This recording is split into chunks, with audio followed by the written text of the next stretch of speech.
Merci d'être au rendez-vous, mesdames, messieurs. Bienvenue à ce nouveau journal. L'espace Fest Africa accueille depuis le 3 janvier une exposition dénommée Village Fort-Lamy.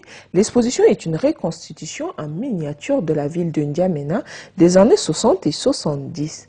Le village a reçu hier après-midi la visite de la première dame, Hinda Déby Itno. Les images dans ce reportage de Nassou Noudjiti.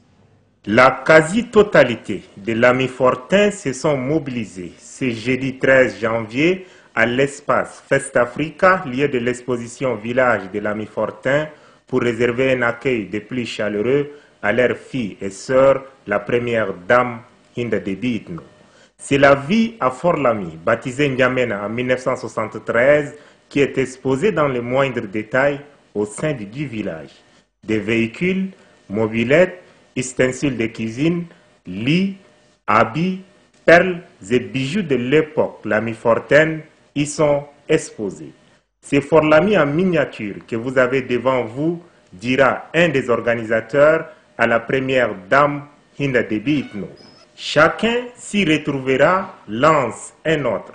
À travers une visite guidée des lieux, la présidente de l'amicale de Lamy-Fortin, Madame Asma Gassim, a plongé la première dame Hinda Déby Itno dans ce qu'était Fort-Lamy. Très enthousiasmée par cette exposition organisée par l'amicale de Lamy-Fortin en marge des festivités du cinquantenaire, la première dame Hinda Déby Itno n'a pas hésité un seul instant à prendre place sur le lit Graba.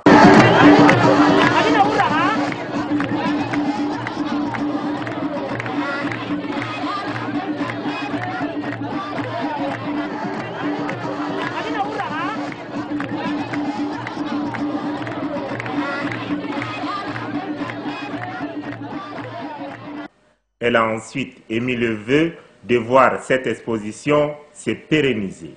Que cette exposition ne soit pas la dernière, car nous avons besoin de montrer à nos enfants la vie de nos aînés, les Lamy-Fortins. La première dame a saisi l'opportunité pour remercier et féliciter les Lamy-Fortins pour leur mobilisation sans faille au défilé civil ayant marqué le cinquantenaire de l'indépendance du Tchad.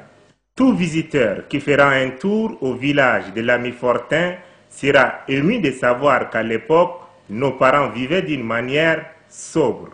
Loin d'être des épicuriens, ils mangeaient à leur faim, sans cubes magie, ni épices préfabriquées, moins encore des produits OGM qui inondent aujourd'hui nos marchés.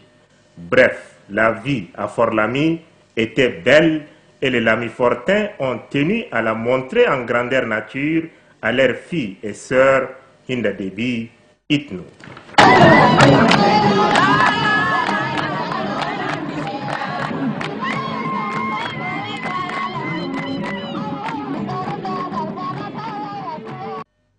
L'élection Miss Cinquantenaire annoncée dans le cadre des festivités du 50e anniversaire de l'indépendance du Tchad a eu lieu hier. La soirée a vu le sacre de la représentante du Tibesti et du styliste Girabel Primis Isodore 2011.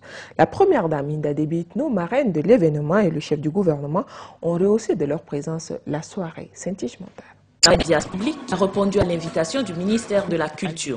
Un enthousiasme mêlé à de la curiosité compte tenu du spectacle inédit. Sur scène, 22 femmes d'âge mûr, en l'occurrence de 40 à 50 ans, concourent pour le titre de Miss Cinquantenaire. Elles représentent les 22 régions du Tchad. Pour les organisateurs, il s'agit de rendre hommage à la femme tchadienne, à son courage et son dévouement quotidien pour l'épanouissement de la société. Au son de la musique donc, les candidates, le visage tout sourire, paradent en 3 passages. Si l'élection Miss Cinquantenaire rend hommage à la femme, le concours Ciseaux d'or promeut le savoir-faire des stylistes tchadiens. Pour cette première édition, appréciez le talent, mesdames et messieurs. Thème l'or, Girabel, Ousmane et Zénab Couture. Après la présentation de leur création, le jury porte son choix sur Girabel, qui reçoit alors les premiers ciseaux d'or du Tchad. Il est secondé de Thème l'or et de Ousmane. Du côté des Miss, après des heures de suspense, c'est la représentante du Tibesti, Hadi Hawa Ahmad Jalali, qui remporte la couronne. La Miss Cinquantenaire Selon la première dame Inda Debi Itno, marraine de l'événement, l'élection Miss Cinquantenaire est la reconnaissance de la valeur des femmes tchadiennes. Miss Cinquantenaire a reçu une couronne et 10 pièces d'or. Sa première dauphine, Dene Yolam, qui représentait le Mandoul, a quant à elle eu 7 pièces d'or. Et la deuxième dauphine, Darayer Massar, du Salamat, en a reçu 5. Une unité d'élite de l'armée nationale tchadienne s'entraîne à la technique du saut à la corde lisse à partir de l'hélicoptère. L'exercice s'est déroulé à la base militaire à Dikosé ce matin. Mohamed Moussa Abami Cheyib.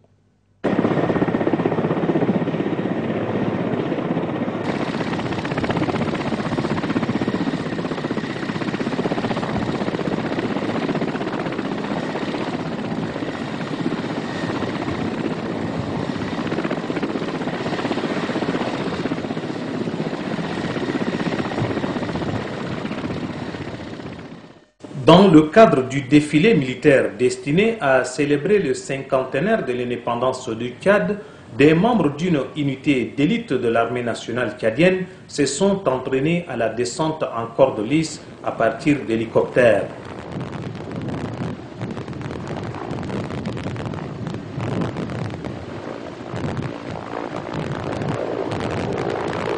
Cette unité est une unité d'élite au sein des forces armées de défense et de sécurité destinée à assurer des missions sensibles et réservées.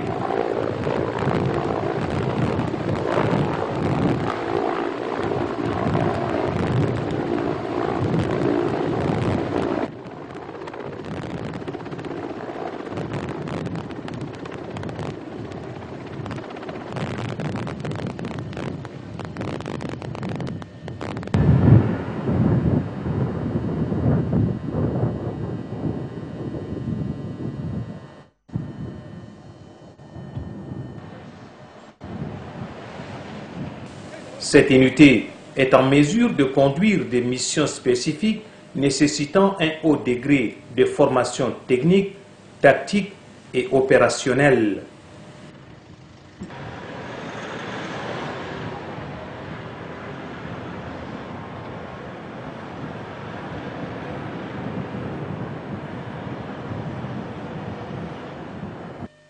L'actualité nationale cette semaine reste dominée, vous le savez, par la célébration du cinquantenaire de l'accession de notre pays à la souveraineté internationale.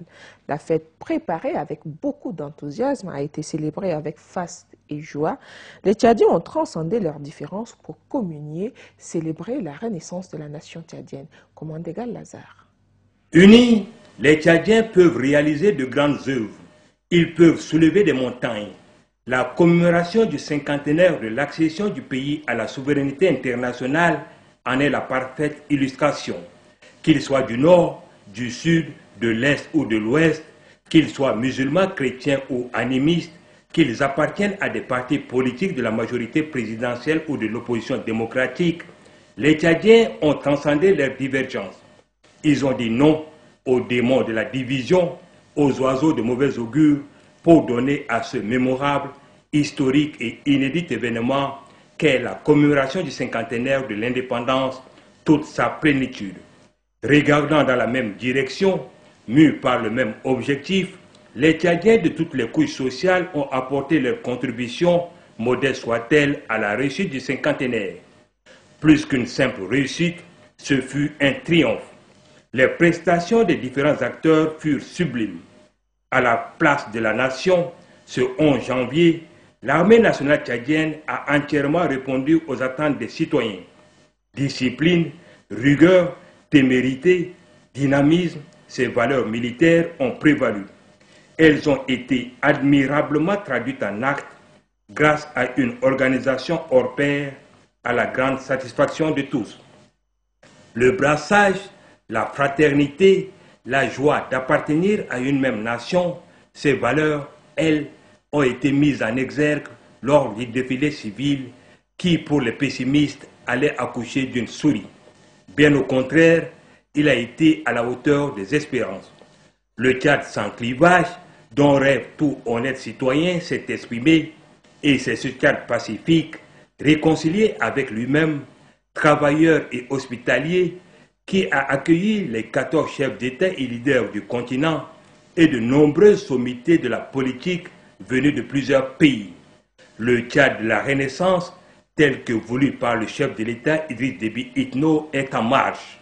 Le patriotisme dont on fait montre les Tchadiens doit être maintenu. Dans le Ouadaï, le cinquantenaire a été marqué par un grand défilé organisé à la place de l'indépendance d'Abéché.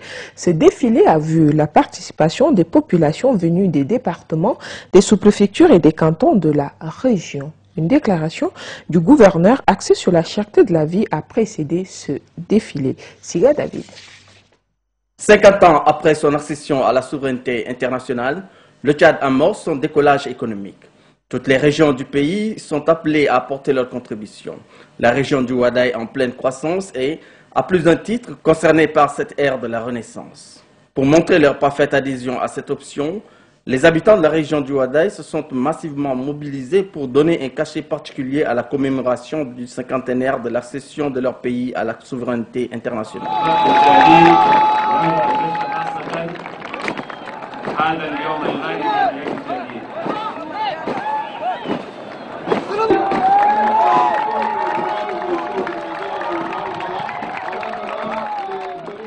Le gouverneur de la région du Ouadaï, Ahmad Dari Bazine, invite la population du Ouadaï à cultiver la paix, la tolérance et à faire valoir les acquis de la démocratie afin de consolider l'unité nationale. Il a en outre rassuré les habitants du Ouadaï de l'engagement du gouvernement à lutter contre la pauvreté.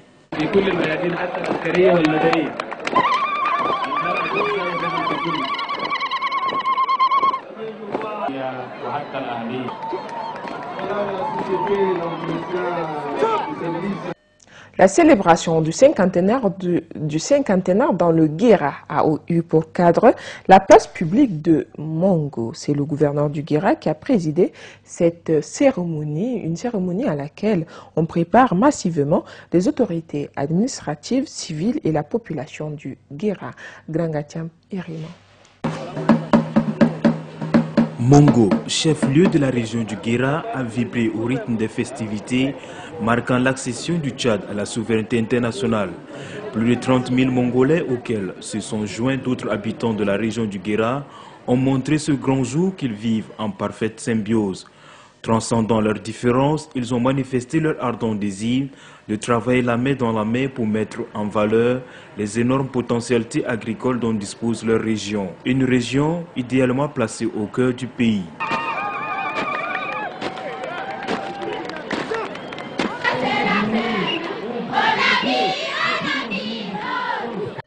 Selon le gouverneur de la région du Guéra, Widing Assi Assoui, le Tchad a connu des moments de turbulence qui ont grandement freiné son essor. Cependant, depuis 2 décennies, des pas de géants ont été faits, comme en témoignent les nombreux projets réalisés sur l'ensemble du territoire. À l'entendre, les réalisations en faveur du Guéra sont indéniables. Avec l'avènement au pouvoir du président Idriss Déby Itno, notre région, le Guéra, a connu une mutation fulgurante et positive. Face à cette volonté manifeste du président de nous sortir du sous-développement, nous devons lui offrir un digne cadeau. En 50 ans, affirme le gouverneur, la région du Guéra a bénéficié de plusieurs infrastructures socio-économiques. L'essentiel de ces infrastructures, a-t-il renchéri, a été construit au cours de la dernière décennie. C'est pourquoi les filles et fils de cette région doivent apporter leur total soutien à la politique du chef de l'État. Une course de pirogue sur le fleuve à un défilé, ce sont là les moments forts de la célébration du cinquantenaire du Tchad à Lugungana, c'est dans le département du Chiaré. Kadumba Théophile. C'est une foule joviale qui a pris d'assaut la place de l'indépendance de la sous-préfecture de Lugungana. Une foule composée d'hommes et de femmes, civils et militaires, fiers d'exprimer publiquement leur patriotisme à l'aube de l'ère nouvelle. En dehors du défilé, le cinquantenaire a été une occasion pour les autorités locales de louer les efforts du gouvernement.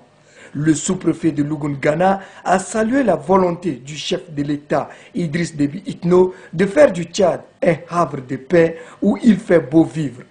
Pour le sous-préfet de Lugungana, la réconciliation avec le Soudan voisin, les ralliements des politico-militaires, la gratuité des soins et la réalisation des infrastructures en témoignent cette volonté. Pour donner un éclat particulier aux festivités du cinquantenaire, les autorités de la sous-préfecture de Lugungana ont organisé une course des pirogues sur le fleuve Chari, ce qui prouve à suffisance que la population riveraine de la sous-préfecture de Lugungana est attachée à sa culture qui est basée sur la pêche.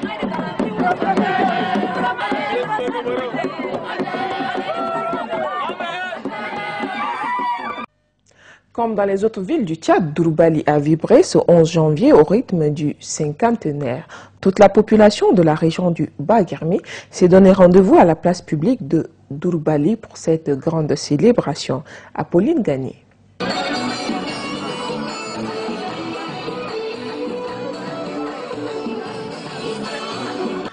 C'est dans la liesse générale que la population de Dourbali a commémoré le cinquantenaire de l'indépendance du Tchad.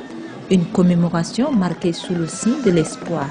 Espoir de voir le pays rompre définitivement avec le cycle de la violence qu'il a connu. Pour la population de Dourbali, le cinquantenaire du Tchad consacre l'ère de la Renaissance, synonyme de réconciliation nationale, de fraternité et d'efforts soutenus en vue du développement socio-économique de toutes les régions. Pour témoigner de leur engagement à œuvrer pour le développement du pays, les habitants du département de Dourbali ont tenu à graver en lettres d'or la cérémonie commémorative du cinquantenaire du Tchad.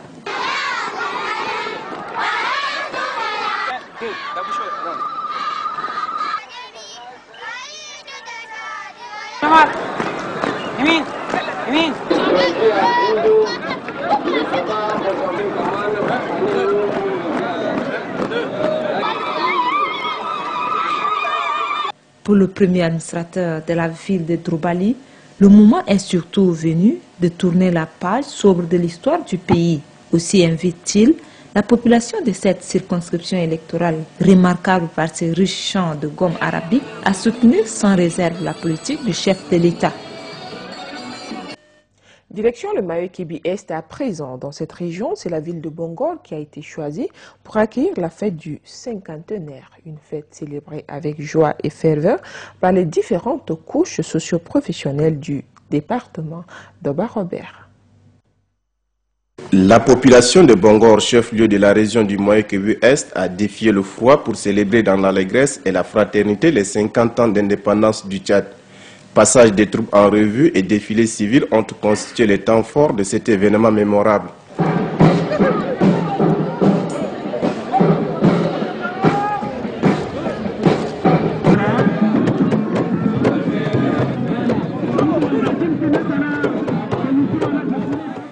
À la faveur de cette commémoration, le secrétaire général de la région du Mayo-Kébi Est a rappelé à la population le sens de l'événement. À l'encroire avec l'accession du Tchad à la souveraineté internationale, c'est une heureuse opportunité qui lui est offerte de s'engager résolument dans la voie du développement.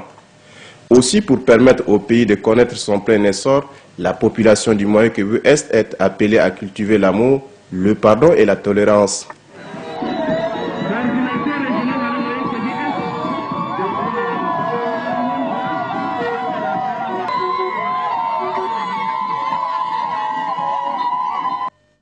Du Mayo-Kébi Est, mettons le cap sur le Mayo-Kébi Ouest dans cette région pour commémorer le cinquantenaire. Je le disais, un grand défilé a été organisé à Pala. Le message de paix et de développement du gouverneur à ses administrés a précédé ce défilé. Ganda Taouamia.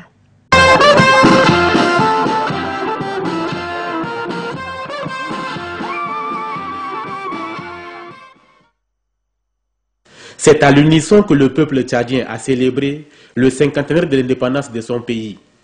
À Pala, chef-lieu de la région du Mayo-Kébi Ouest, la ferveur populaire était à son comble au cours du défilé marquant les festivités du cinquantenaire de l'indépendance du Tchad. Pour le gouverneur de la région du Mayo-Kébi Ouest, Hassan Saline, la célébration du cinquantenaire offre l'opportunité de jeter un regard rétrospectif sur le parcours tant politique, économique, social et culturel accompli par le Tchad. Parcours semé certes d'embûches, mais qui heureusement est plein d'espoir depuis l'avènement du MPS qui a fait régner la sécurité, la paix et la démocratie. Faisant allusion au discours du chef de l'État à Ati lors de la célébration du 20e anniversaire de la démocratie et de la liberté, Hassan Saline a appelé l'ensemble de la population du Mayo-Kébi-Ouest à l'union des cœurs et de ranger la page douloureuse de l'histoire du Tchad dans le placard de l'oubliette et regarder l'avenir avec optimisme. Frères et sœurs, population du Mayo-Kébi-Ouest, c'est à toutes ces importantes citations du chef de l'État que je tiens à solliciter la réflexion des uns et des autres, tout en vous appelant à un nouvel élan de prise de conscience afin de participer à la reconstruction de notre pays. La commémoration du cinquantenaire de l'indépendance est une occasion pour le peuple tchadien d'opter pour un changement de comportement, pour un nouvel ordre de société paisible et prospère, renchérit Hassan Saline. Pour cela, il invite la population du Mayo-Kébi-Ouest à cultiver l'amour du prochain, la tolérance, le pardon réciproque pour un Tchad résolument tourné vers le progrès et le développement. Je vous amène à présent à Laye, dans le chef-lieu de la région du Tangilé. Le cinquantenaire de l'indépendance du Tchad a été marqué par un défilé organisé à la place de l'indépendance. L'occasion pour le gouverneur d'inviter sa population à un changement de comportement. À Doumbé-Hortense. Fini les conflits armés et les divisions internes, tous unis pour l'édification d'un Tchad nouveau. C'est par ce slogan que la population de la Tangilé a engagé ce gigantesque défilé pour célébrer le cinquantenaire de l'accession du Tchad à la souveraineté internationale. Ce défilé, qui a mobilisé toutes les couches socio-professionnelles, est plein de sens.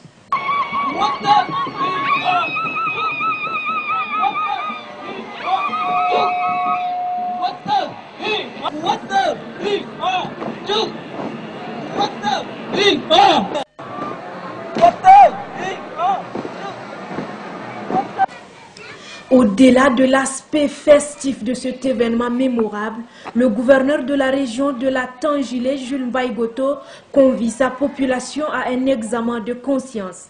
Jetant un regard rétrospectif sur l'évolution du Tchad de 1960 à nos jours, Jules Mbaïgoto a particulièrement insisté sur l'ère démocratique que vit le Tchad depuis 1990. C'est une nouvelle ère marquée par le multipartisme et la liberté de presse.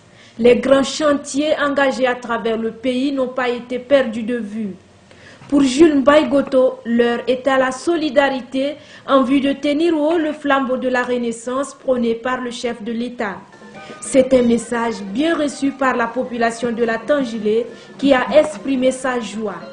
La joie d'un Tchad en réconciliation, mais aussi la joie de célébrer le cinquantenaire dans la fraternité. Le cinquantenaire de l'accession du Tchad à la souveraineté internationale a aussi été célébré dans les représentations du Tchad à l'étranger. Les Tchadiens et le consul du Tchad en Arabie Saoudite ont communié au cours d'un dîner de gala organisé ce 11 janvier à Djeddah. Le récit de Ali Adem Younous. La distance n'a aucunement brisé leur élan patriotique. Leur attachement à la mère patrie est indemne. Ils l'ont réaffirmé en ce jour mémorable. Les Tchadiens de Djeddah, unis autour de leur consul, ont, à la faveur d'une grande réception à laquelle étaient invités des personnalités du pays hôte et les ressortissants des pays amis du Tchad, montré que leur fibre patriotique vibre au rythme du pays.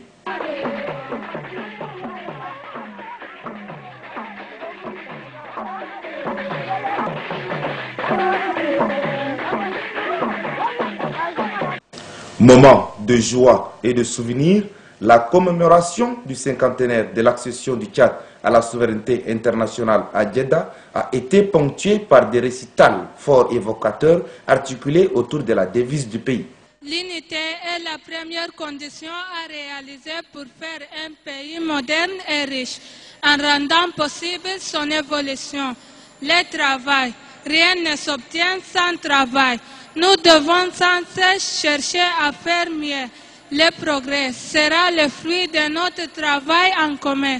Une amélioration, même très modeste, constitue une victoire. Dans son adresse, le consul du Tchad à Djeddah n'a pas manqué de se féliciter des progrès accomplis par le pays ces dernières années, après avoir vécu des décennies de troubles.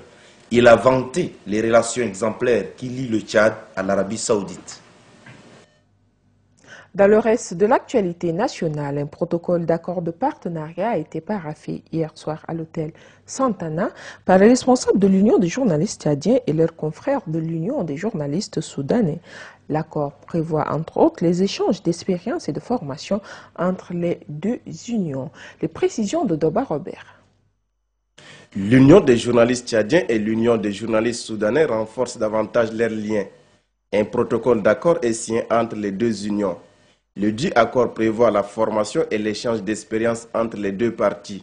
Mieux encore, le présent document vient consolider les relations bilatérales entre les deux pays dans le domaine de la communication.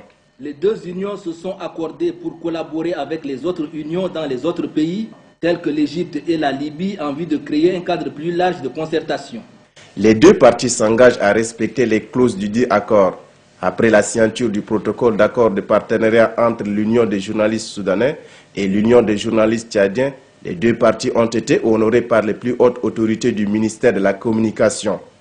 Un banquet a été offert par le ministre de la Communication, porte-parole du gouvernement Kalzebe Païme Débé. Ce banquet a été agrémenté par des artistes et musiciens soudanais.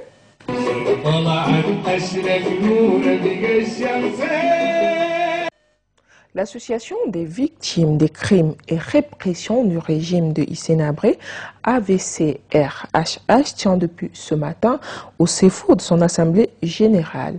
Pendant 2 jours, les membres de l'AVCRHH vont mettre en place un bureau élargi et réaménager les textes statutaires de leur association. Une nouvelle stratégie de lutte pour le jugement d'Hissène Habré et ses complices sera aussi définie. En sport, les jeunes footballeurs sélectionnés dans les provinces et la capitale passent aujourd'hui les derniers tests. Les meilleurs intégreront ensuite le centre de formation de football de Farsha. C'est un reportage de Innocent Kilayo. La Fédération tchadienne de football procède à la dernière phase de détection des jeunes joueurs qui vont intégrer le centre de formation de Farsha.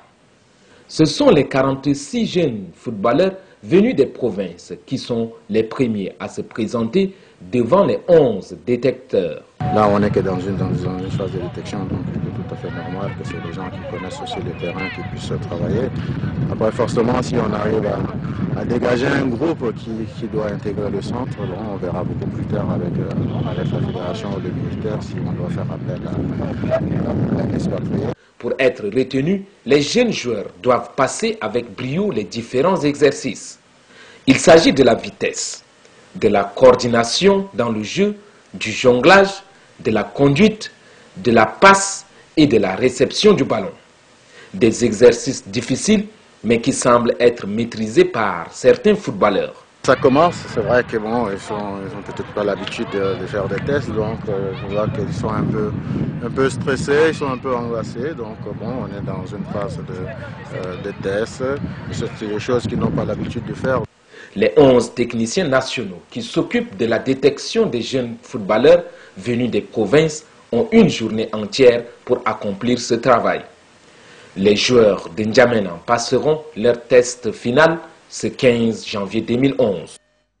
Foula Edifice Football Club, la plus jeune équipe du championnat de la Ligue de football de première division de la commune de N'Djamena. Cette équipe qui a déjoué tous les pronostics de la saison sportive 2009-2010 se prépare pour la saison 2010-2011. Après 15 jours de mise au vert à Douala au Cameroun, l'équipe démarre le championnat ce dimanche face à ASDGSSIE. Kadnouba Théophile. Vainqueur de la Coupe de la Ligue de football de la commune de N'Djamena, Foula Edifice Football Club, qui va représenter le Tchad en Coupe de la Confédération, travaille d'arrache-pied pour bien aborder la saison sportive 2010-2011. La mise au vert de 15 jours à Douala au Cameroun traduit cette volonté des joueurs, de l'encadrement technique et surtout des dirigeants de faire une bonne prestation. Nous avons mis beaucoup plus l'accent sur le physique. Nous avons voulu, à la fin du stage, avoir des matchs amicaux, mais malheureusement pour nous, les clubs de la première division ou les clubs sollicités étaient déjà en compétition. Foula Édifice Football Club, qui a tenu la dragée haute aux grandes équipes de la capitale pendant les 15 premières journées de la Ligue de football de première division, avant de céder son fauteuil de leader à Tourbillon Football Club, nourrit d'autres ambitions cette saison. Raison pour laquelle l'ossature de l'équipe a été renforcée. On a renforcé avec 4 sont des Camerounais. Il y a un de Sahel de Marois, les gardiens à la demi-militaire junior avec l'équipe nationale du Cameroun. Il y a un bel mec qui a joué en Guinée équatoriale, c'est un Camerounais aussi. Il y a un qui sort de l'université de Ngaoundéré. Il y a l'autre qui joue à l'autre à Douala. Fier des résultats obtenus par Foula Édifice Football Club en 3 saisons d'existence en première division, le groupe Foula Édifice, sponsor principal de l'équipe, a revu son enveloppe à la hausse. Le financement de l'enveloppe a été doublé pour permettre à Foula d'aller plus loin. L'arrivée des nouveaux joueurs habitués à d'autres systèmes de jeu ne facilitera pas certainement la tâche de l'encadrement technique qui voudrait avoir une équipe cohérente avant le démarrage du championnat. Nous sommes en train de travailler et nous allons de temps en temps injecter les nouveaux pour qu'on ait une équipe beaucoup plus soudée. Mais sinon, pour le premier match, 1 ou 2 seulement nouveaux vont entrer, donc l'équipe reste. On va s'appuyer sur les anciens pour ce match. Pour cette saison sportive 2010-2011, Foula Édifice Football Club fera son entrée en matière face aux militaires de l'association sportive de la Direction générale des services de sécurité des institutions de l'État, ASDGCI. Bouclons cette édition par ces 2 communiqués de presse. Le premier émane du ICC. Le président du Haut Conseil de la communication informe les représentants des formations politiques et regroupements des partis politiques présentant des candidats aux élections législatives de février 2011 que la séance de tirage au sort de l'ordre de passage à l'antenne des partis politiques aura lieu le mardi 18 janvier 2011 à 10h au centre Al-Mouna. À cet effet, les intéressés sont conviés de bien vouloir participer à cette séance de tirage au sort à la date indiquée. À cette occasion, il est également rappelé aux chefs des partis et regroupements politiques en compétition de communiquer les noms de ceux ou celles qui s'exprimeront dans la tranche d'antenne qui leur est accordée. Le communiqué porte la signature de la vice-présidente du ICC, Ashtasali Daman. Le deuxième communiqué vient du comité de suivi et d'appui de l'accord politique du 13 août. Le comité de suivi et d'appui de l'accord politique du 13 août 2007 a été saisi de plusieurs cas d'entrave. Gorée, Timbiri, Mbaïkoro, Noku, Pala, Kelo, Léré, Moïsala et Koumogo aux activités des partis politiques et des candidats aux élections en cours de préparation.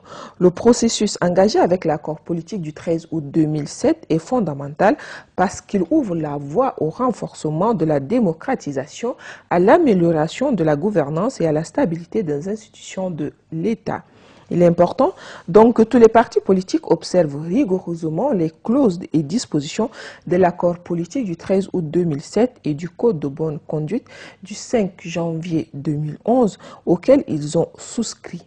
Il est aussi impératif que les responsables à tous les niveaux de l'administration publique contribuent à l'effort de consolidation de la paix dans notre pays.